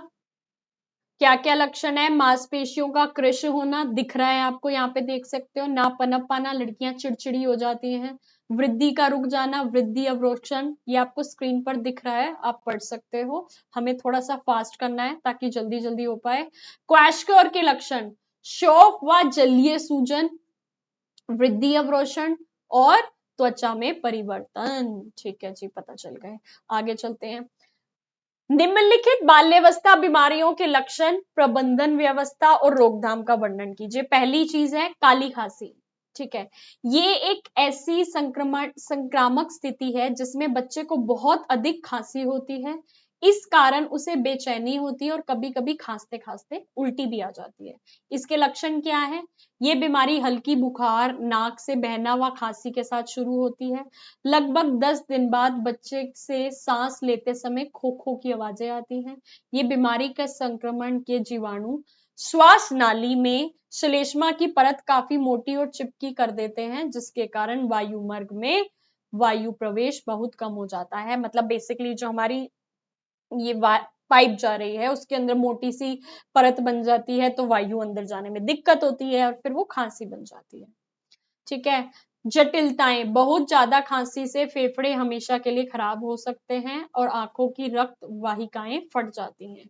संचरण, यह बीमारी छींक व खांसी के से एक दूसरे तक फैलती है। इसको रोकथाम क्या है, संक्रमण होने के बाद जब खाली खांसी का पता चल जाता है तब उसे उपचार के लिए काफी देर हो चुकी होती है। पहली सप्ताह में एंटीबायोटिक से इसका उपचार हो सकता है, पर बाद में केवल इस बीमारी से होने वाले कष्ट से बच्चे को थोड़ा आराम मिलता है। मतलब पहले हफ्ते में अगर आपने एंटीबायोटिक ले ली तो ठीक है, अदरवाइज दिक्कत हो जाएगी। दूसरा, टाइफाइड। टाइफाइड एक संक्रमण है जो दूषित पानी और भोजन से फैलता है। गंदा पानी पी लिया, गंदा खाना खा लिया, टाइफाइड हो जाएगा। लक्षण क्या है, फटाफट से स्क्रीन पे दिख रहे हैं, फटाफट से पढ़ लो। 5 दिन से भी अधिक लगातार हल्के बुखार का रहना टाइफाइड का मुख्य लक्षण है। सिर दर्द, सामान्य तौर पर बेचैनी, बेजान रहना, बीमारी से पड़ने पर दस्त भी लग सकते हैं। कारण क्या है, टाइफाइड फैलाने वाले जीवाणु, संदूषित भोजन व पानी, वही गंदा पानी, गंदा भोजन। ठीक है। रोकथाम क्या है, टीकाकरण, बार बार हाथ धोएं, स्वच्छ पानी पिए, डॉक्टर के निर्देश का पालन करें। स्केबीज, स्केबीज के बारे में क्या है, ये सारी चीजें इतनी शॉर्ट में लेकर आई हूं, फटाफट से पढ़ लो। ठीक है। स्केबीज बच्चों में पाए जाने वाले सबसे आम त्वचा संक्रमण है। ये एक व्यक्ति से दूसरे व्यक्ति तक तेजी से फैलता है। क्या लक्षण है, स्क्रीन पे दिख रहे हैं, फटाफट से देख लो। रोकथाम स्क्रीन पे दिख रही है, फटाफट से देख लो। ठीक है, आगे बढ़ते हैं। खसरा, खसरा वायरस द्वारा होती है जो त्वचा व श्वास प्रणाली को प्रभावित करते हैं। लक्षण, हल्का बुखार, आंख व मुंह में दर्द, नेत्रदाह, मुखदाह, बहती नाक तथा खांसी। बालक चिड़चिड़ा हो जाता है तथा रोशनी में कतराता है। ठीक है। संचार क्या है, छींक और खांसी से फैलता है ये, इसका भी रोकथाम यहाँ पे दिख रहा है, देख लो। आगे बढ़ते हैं। खून की कमी से लक्षण, कारण और उपचार। खून की कमी से होता क्या है, आपको पता चाहिए। खून की कमी से अनीमिया हो जाता है। अनीमिया लौह तत्व की कमी के कारण हो सकता है। हीमोग्लोबिन का अनिवार्य घटक है। लक्षण क्या है, अगर किसी के अंदर खून की कमी है, अनीमिया है, चक्कर आएगा, थकावट महसूस होएगी, नींद नहीं आएगी, कार्य करने पर सांस फूलेंगे, भूख नहीं लगेगी, हाथों पैरों की उंगलियों में सुइयां चुभने लगेंगी। कारण, आहार में अपर्याप्तता, बैलेंस डाइट नहीं खाओगे, कुछ ना कुछ तो कम होगा ही ना, वही। फिर लौह तत्व की क्षति, उपचार देख सकते हो। आहार संबंधी उपाय, पूरी बैलेंस डाइट खाओ, हरी पत्तेदार सब्जियां खाओ, चिड़वा, मूंगफली, ये आपको स्क्रीन पर दिख रहा है। और लौह तत्व की गोलियों से रक्त में हीमोग्लोबिन की मात्रा बढ़ाई जा सकती है। बहुत ज्यादा ही हो गया तो लौह तत्व की गोलियां दे देता है डॉक्टर। ठीक है। अब ये आ गया फर्स्ट एड। मान लो किसी को बिजली का झटका लग गया है, क्या करोगे, घर के अंदर है तो स्विच बंद करें और प्लग बाहर निकाल दें। लकड़ी की छड़ी से तार को घायल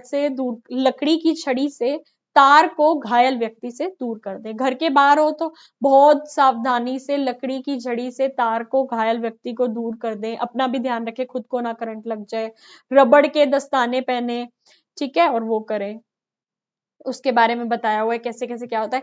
पेपर में ना आपके पास क्वेश्चन आ सकता है कि किसी बच्चे का हाथ टूट गया, क्या फर्स्ट एड दोगे, उल्टियां कर रहा है, क्या फर्स्ट एड दोगे। तो अपने हिसाब से उसके अंदर कोई ज्यादा साइंस नहीं घुसानी, नॉर्मली जैसे हम जो घर में करते हैं लिख के आ जाना। जहरीला पदार्थ निगल लिया, ओए होए होए, ये उसके बारे में यहाँ पे लिखा हुआ है, वो देख लेना।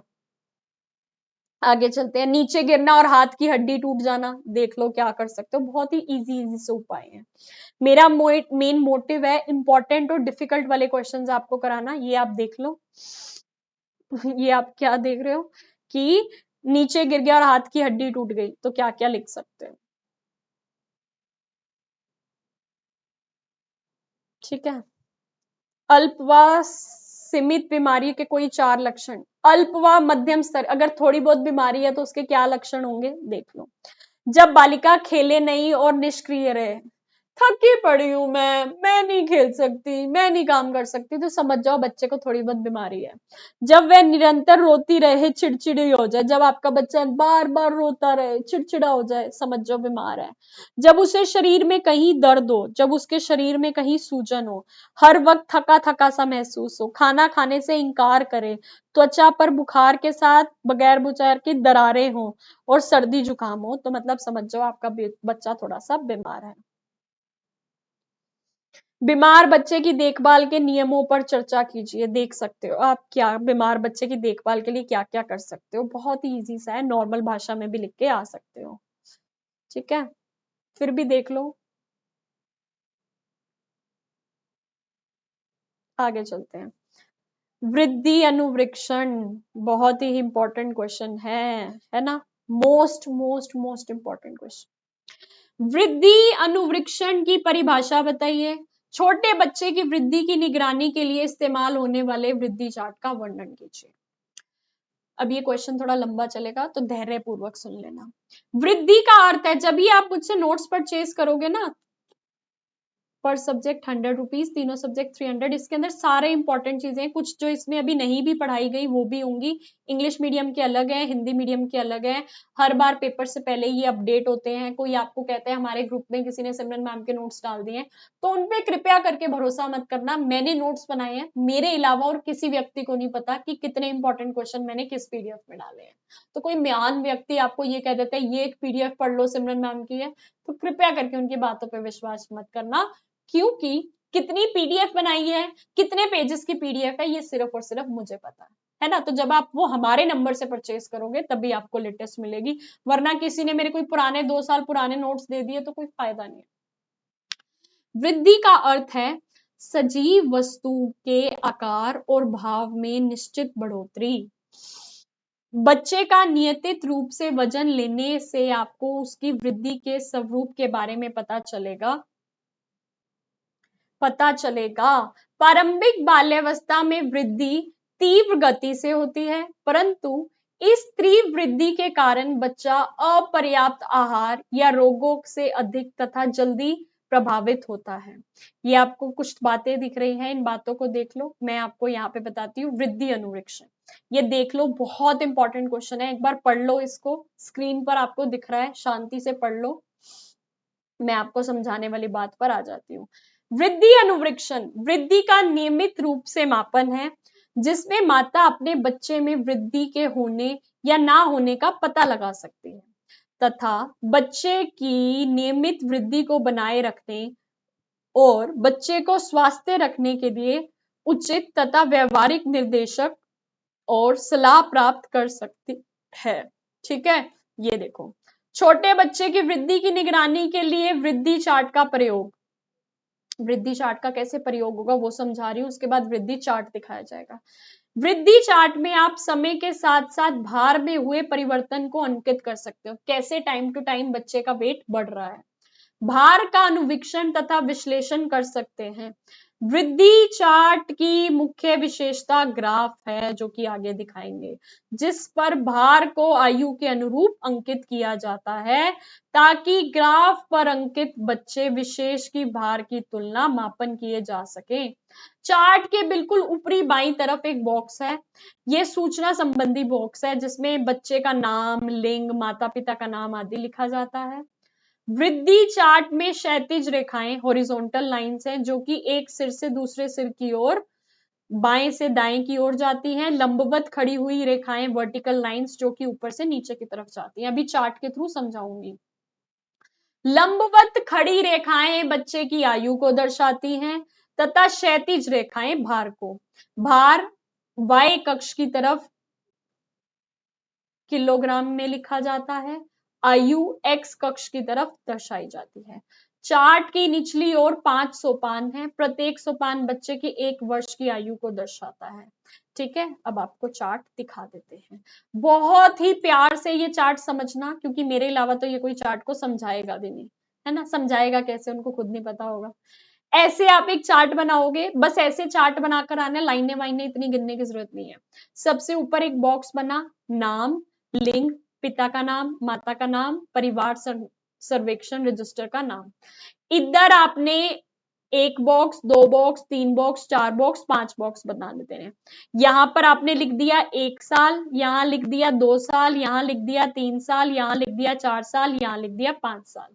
इस तरफ बच्चे के माह तथा वर्ष का बॉक्स बन गया, और ये 4 वक्रकार रेखाएं हैं, ये 1 लाइन, 2 लाइन, 3 लाइन, 4 लाइन, ये मैं समझाऊंगी। और ये वजन किलोग्राम, यहाँ पे एज चल रही है, यहाँ पे वेट चल रहा है, हिंदी में देख लेना।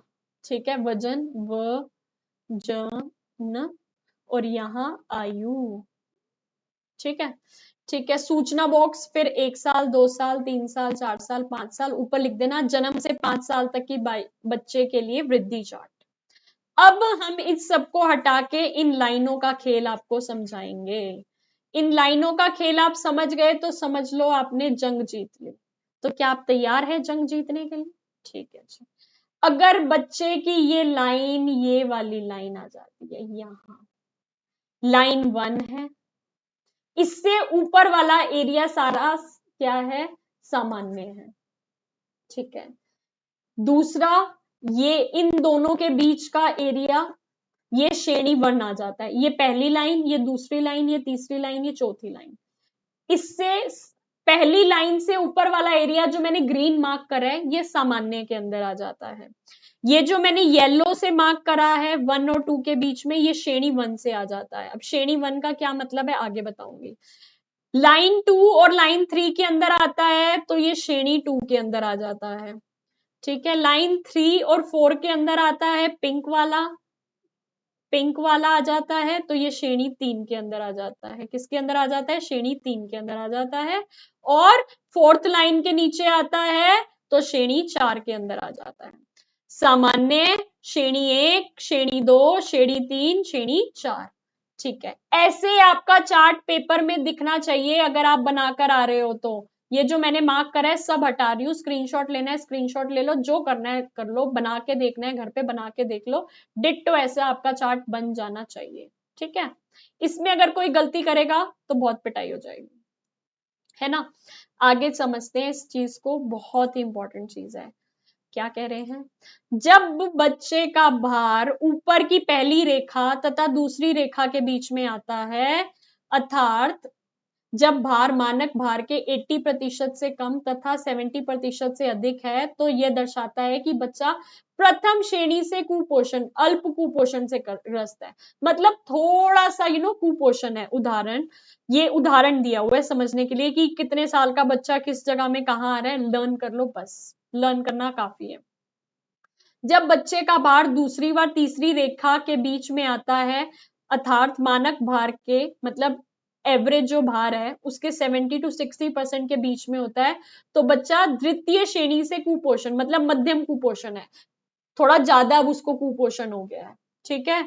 और थर्ड, जब बच्चे का भार तीसरा और चौथी रेखा के बीच में हो, अर्थात मानक भार के 60 to 50% के बीच हो, तब तृतीय श्रेणी का कुपोषण मतलब बहुत ही ज्यादा कुपोषण है, मतलब बहुत ही ज्यादा वीक है।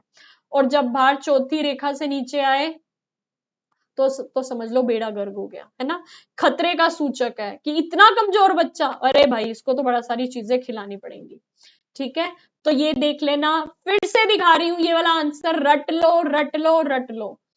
ये रहा वृद्धि का अर्थ, ये रहा वृद्धि अनुवृक्षण, ये रहा उसके बारे में डिटेल, ये रहा चार्ट, फिर से घुमा के दिखा देते हैं, ये रहा चार्ट। आगे चलते हैं, एक सेकेंड, और ये उसकी एक्सप्लेनेशन दिख रही है आपको, 1 2 3 एंड दैट्स इट। प्रसव पूर्व देखभाल के बारे में लिखो, मतलब जब बच्चा जस्ट हो जाता है उसके बाद। ठीक है, ये आप देख सकते हो, ज्यादा इंपॉर्टेंट नहीं है, बाकी नोट्स लिए होंगे तो उसके अंदर है। ये देख सकते हो, गर्भावस्था के दौरान गर्भवती माताएं द्वारा अनुभव, जब प्रेग्नेंट लेडी होती है उसको क्या क्या दिक्कतें आती है, हार्मोन संबंधी परिवर्तन होते हैं। तो ये 1 और 2 पॉइंट लिखा हुआ है, देख लो। ज्यादा चीजें कवर करनी है इसलिए ज्यादा चीजें पढ़ नहीं रही हूं मैं। ठीक है। परिसंचरण तंत्र में परिवर्तन, ये भी पढ़ लो। ठीक है। प्रजनन तंत्र में परिवर्तन, ये भी पढ़ सकते हो। मूल तंत्र में परिवर्तन मतलब कौन कौन से सिस्टम में और किस किस में क्या क्या चेंजेस आते हैं। गर्भावस्था के दौरान वजन बढ़ना, क्या क्या चेंजेस आते हैं स्क्रीन पर शो हो रहे हैं आपको।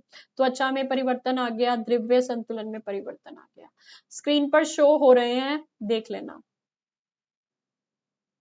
गर्भवती महिला के लिए आहार की योजना बनाते समय किन पहलुओं का ध्यान रखोगे? फटाफट से बता रही हूँ। तरल पदार्थों का पर्याप्त मात्रा में, मतलब तरल पदार्थ जरूर डालें। जल और अन्य पेय, शरबत जैसे दूध, छाछ, नारियल पानी, नींबू का शरबत, इसे टाइम टू टाइम देते रहें। दिन में कम से कम 6 से 8 गिलास पानी पीना चाहिए। प्राय गर्भवती महिलाओं को लौह तत्व तथा फोलिक अम्ल की गोलियां खाने के लिए कहा जाता है, ताकि आहार से मिलने वाले लौह तत्व की मात्रा गर्भवती महिला के लिए पर्याप्त नहीं होती, तो लौह तत्व की और फोलिक अम्ल की गोलियां खाने को देता है डॉक्टर। जिन क्षेत्रों में आयोडीन की कमी व्याप्त है, वहां की गर्भवती महिलाओं को आयोडीन युक्त नमक अवश्य खाना चाहिए। कुछ समय में चक्कर आना, मन मचलना, ये सब लिखा हुआ है, देख लो। ठीक है। हरी पत्तेदार सब्जियां, साबुत अनाज, दालें, रेशे अच्छे स्रोत हैं, इन सेवा करें। तीखी गंध और श्वास वाले खाद्य पदार्थ सेवन करने से मना करते हैं, जिसके अंदर बहुत स्पाइसी फूड होता है वो मना करते हैं। फिर मतलब स्पाइसी फूड ना एक तो बहुत अच्छा नहीं होता। छोटी छोटी टाइम पे छोटी छोटी स्नैक्स देते रहो, बिस्किट, टोस्ट वगैरह ये सब देते रहो। जैसे जैसे गर्भावस्था बढ़ती जाती है, वैसे वैसे महिला के लिए गरिष्ठ आहारों को खा पाना कठिन हो जाता है। वसा युक्त तथा तले हुए खाद्य के सेवन को सीमित रखना चाहिए। देख लो। ठीक है। ठीक है। सेरी एक गुजराती व्यंजन है, पिन्नी है, जिसके अंदर गेहूं का आटा होता है, देसी घी, किशमिश, काजू बादाम होते हैं, ये खिलाओ। प्रेग्नेंट लेडी को पिन्नी खिलाओ, सेरी खिलाओ, ताकत आएगी। कृपया करके गर्भवती महिलाओं को सिगरेट और शराब से दूर रखा जाए। गर्भवती महिला को बहुत अधिक चाय या कॉफी ना दें। गर्भवती महिला का वजन यदि अधिक है तो उसकी गर्भवती स्त्री के आहारों में कटौती ना करें, क्योंकि कटौती कर दोगे तो हेल्थ पे इम्पैक्ट पड़ सकता है। मुख्य आहारों के बीच पौष्टिक अल्पाहार देते रहें और डॉक्टर की सलाह के बिना कोई भी दवाई ना दें। गर्भावस्था के दौरान क्या क्या करना चाहिए और क्या क्या नहीं। गर्भवती स्त्री के आहारों में अनाज, दूध, दूध से बने पदार्थ, दालें, हरी पत्तेदार सब्जियां जरूर डालें। खाना बनाने के लिए आयोडीन युक्त नमक का सेवन करें। गर्भवती महिला के आहारों के बीच समय में तरल पदार्थों को पीने की सलाह दें।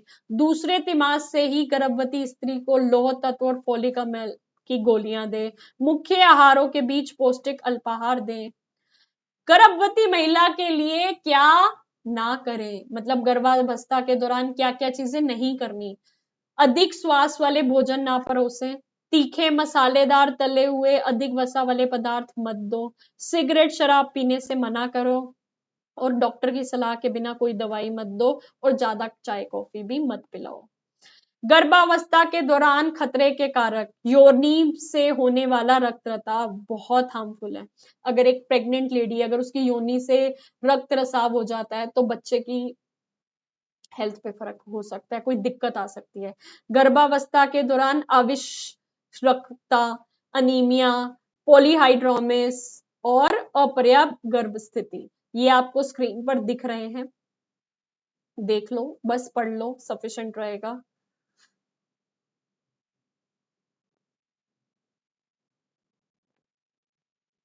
ठीक है जी। चलो आगे बढ़ते हैं। 3 साल के बच्चे के लिए संतुलित मेन्यू। 3 साल के बच्चे को हम नाश्ते में क्या दे देंगे? उपमा सब्जी दे देंगे। क्या क्या चीज से बनी है? सूजी, मिश्रित सब्जियां, सरसों के बीज, करी पत्ता, काजू। पोषक तत्व क्या मिलेंगे? सूजी से ऊर्जा के लिए कार्बोहाइड्रेट और प्रोटीन प्रदान करती है। मिश्रित सब्जियों से ये मिलेगा, घी से ये मिलेगा।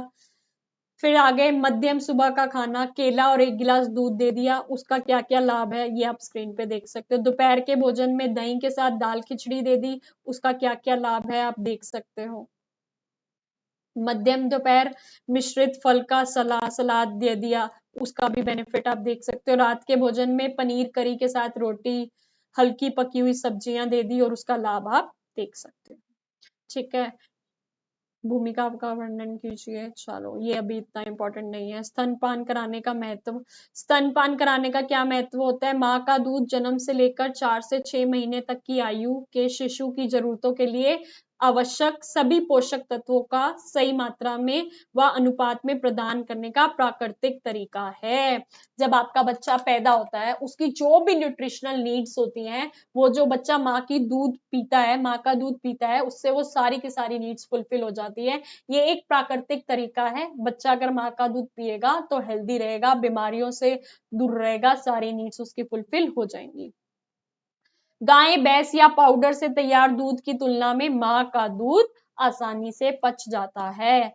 पहला दूध प्रसव के बाद 2-3-4 माह के निकलने वाला गाढ़ा पीले रंग का दूध संक्रमण एंटी इन्फेक्टिव सब्सटेंसेस होते हैं, मतलब बच्चे को इन्फेक्शन से बचाता है माँ का दूध, ठीक है। और माँ का दूध हार्मफुल नहीं होता है ना, गंदा नहीं होता, बिल्कुल साफ सुथरा होता है, ठीक है जी। ये आप देख सकते हो, माँ का दूध पीने से बच्चे को कभी किसी प्रकार की एलर्जी नहीं होती, क्योंकि वही माँ के पेट में ही तो था ना, अब वही माँ का दूध पी रहा है, कोई एलर्जी नहीं होती। और माँ के दूध को ना पतला करना पड़ता है, ना गाढ़ा करना पड़ता है, ना गर्म करना पड़ता है, ना ठंडा करना पड़ता है, डायरेक्ट बच्चा वो वैसे पी सकता है, ठीक है। और माँ का दूध डब्बे में आने वाले दूध की तुलना क्या कहते हैं, बहुत ही ज्यादा यूजफुल होता है। और माँ का जब बच्चा दूध पीता है तो माँ के साथ एक भावनात्मक सुरक्षा फील करता है, माँ को पकड़ लेता है, एक सेफ सिक्योर्ड फील करता है, इसलिए माँ का दूध बच्चे को पिलाना बहुत ज्यादा जरूरी है। पूरक आहार पढ़ा चुके हैं हम। 9 माह के शिशु के लिए पूरक आहार, 9 महीने का बच्चा है, सुबह उठते ही माँ का दूध पिला दो, फिर उबला मसला हुआ आलू व माँ का दूध, दोपहर को खिचड़ी के रूप में दाल चावल, फिर 3-4 बजे आधा मसला हुआ केला, माँ का दूध, आधी कटोरी सूजी की खीर और माँ का दूध। ये आप 9 साल के बच्चे को सारा दिन क्या क्या दोगे वो यहाँ पे लिखा हुआ है, इससे क्या क्या बेनिफिट होते हैं वो बताए हुए हैं, ठीक है। और ऐसे ही आगे और चीजें, मेन जो चीजें थी वो मैंने आपको करवा दी हैं। बाकी आप अगर हमारे इंपॉर्टेंट क्वेश्चन आंसर की पीडीएफ लेना चाहो, पर सब्जेक्ट 100 रुपीज, तीनों सब्जेक्ट्स की 300 में मिल जाएगी। इंग्लिश मीडियम की अलग है, हिंदी मीडियम की अलग है। बहुत ही सच्चे दिल के साथ और बहुत ही मेहनत के साथ मैंने पास्ट ईयर के क्वेश्चंस डाले हैं, उन्हें सॉल्व करा है, आगे आने के जिसके चांसेस हैं उन्हें डाला है, इंपॉर्टेंट कॉन्सेप्ट बिल्कुल आसान शब्दों में लिखा है, ताकि आप इसको एक बार पढ़ लो, 2 बार पढ़ लो और आपको सारी तैयारी अच्छी हो जाएगी। अगर पहले वाले बच्चे 90 मार्क्स ला सकते हैं तो आप क्यों नहीं ला सकते। ये वाले बच्चे भी तो हमारे ही है ना, 90 मार्क्स लाए हैं। तुम तो 95 लाओगे, 98 लाओगे, 98 भी हमारा टॉपर लाया हुआ है एक बच्चा।